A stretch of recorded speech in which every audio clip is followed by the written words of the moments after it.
Hello everyone.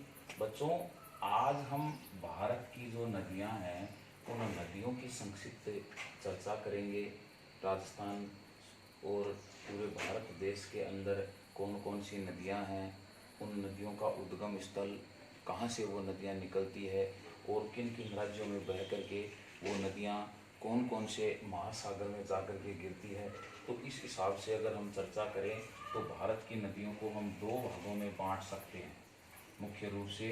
एक तो वो नदियां जिन नदियों का पानी अरब सागर में जाकर के गिरे,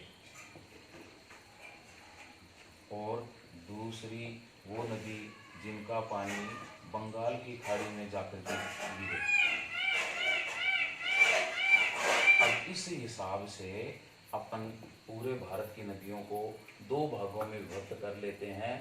भारत की बहुत सारी नदियां हैं जो अपना सारा पानी ले जा करके अरब सागर में पानी डालती हैं, और कुछ नदियां ऐसी है, बहुत सारी नदियां ऐसी हैं जो बंगाल की खाड़ी में डालती हैं। और तो इस लिहाज से एक डायग्राम बनाया हुआ है, और उस डायग्राम की मदद से हम ये सीखेंगे कि भारत की नदियां हैं वो कहाँ कहाँ से निकलती हैं और किन किन राज्यों में बहती हुई वो अपना पानी कहाँ कहाँ ले जा कर के डालती हैं। तो सबसे पहले हम देखते हैं कि अपने भारत में उत्तर दिशा में एक बहुत बड़ा पर्वत हिमालय पर्वत विद्यमान है, और इस हिमालय पर्वत से बहुत सारी नदियां निकलती है।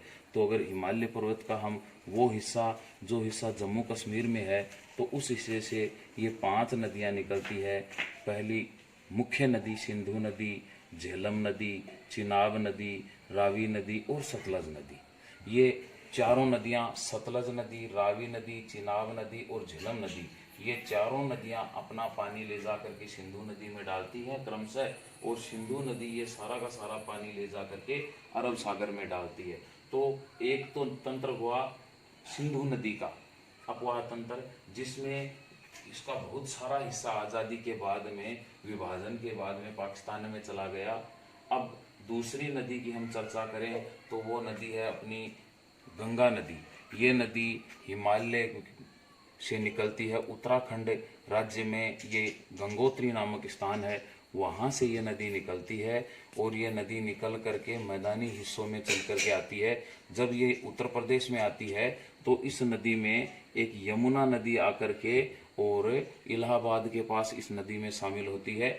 और फिर जैसे ही आगे चलते हैं तो मध्य प्रदेश से एक नदी निकल करके आती है, और वो बेतवा नदी ला करके अपना पानी इस गंगा नदी में डालती है। उसके आगे चलेंगे तो बिहार अगर हम जाएंगे तो बिहार में एक नदी यहाँ पर घाघरा नदी ऊपर से हिमालय से पानी लेकर के आती है, और एक गंडक नदी, ये दो नदियाँ हिमालय से पानी लेकर के आती है, और नीचे से जो विंध्याचल पर्वतमाला है उससे निकलने वाली एक सोन नदी ये पानी लेकर के आती है। और ये तीनों नदियाँ बिहार राज्य में गंगा नदी में मिलती है, और फिर ये गंगा नदी आगे चल करके पश्चिमी बंगाल में, और पश्चिमी बंगाल से बांग्लादेश में होते हुए ये अपना पानी है बंगाल की खाड़ी में डाल देती है। तो एक ये नदी प्रवाह तंत्र हुआ।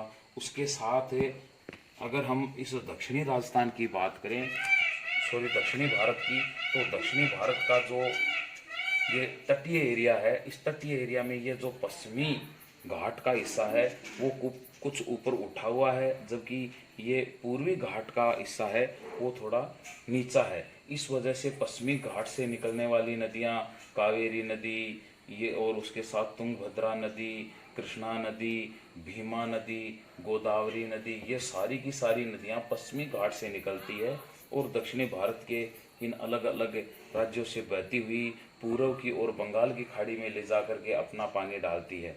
और उसके अलावा राष्ट्र पूरे भारत के बीच में ये एक विंध्याचल पर्वतमाला है, और इस विंध्याचल पर्वतमाला से दो नदी, एक तो नर्मदा नदी और एक ये चंबल नदी, दो नदी निकलती है।